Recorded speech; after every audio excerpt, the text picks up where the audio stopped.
Friends இந்த உண்டியை வந்து இப்போ நம்ம வந்து அப்படியே கட் பண்ணி எடுத்து அன்பாக்சிங் பண்ணிடலாமா? இந்த உண்டி வந்து நான் கொஞ்சம் கையில் ₹10 ₹20 நோட்டெல்லாம் நம்ம கையில் கொஞ்சம் மிச்சமாக இருக்கும் பார்த்தீங்களா? அந்த நோட்டெல்லாம் வந்து ஒரு உண்டி வாங்கி நம்ம வந்து அதை வந்து கொஞ்சம் கொஞ்சமாக நான் வந்து அப்படியே அதில் போட்டு வச்சது. இப்போ அந்த உண்டி வந்து நல்லா ஃபுல்லாகிடுச்சு.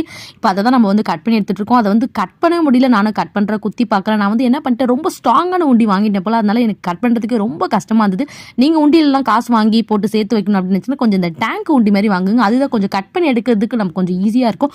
நானும் ரொம்ப நேரமாக ட்ரை பண்ணி தான் அதுக்கப்புறம் தான் அந்த உண்டி வந்து நம்மளால் கட் பண்ணி எடுக்க முடிஞ்சுது. அப்போ கூட நான் காசெல்லாம் அப்படியே கீழே கொட்டி எடுக்கலாம் அப்படின்ற மாதிரி பார்த்தேன். ஆனால் அதை வந்து எடுக்கவே முடியல. அவ்வளோ ஸ்ட்ராங்கான உண்டியாக இருந்தது.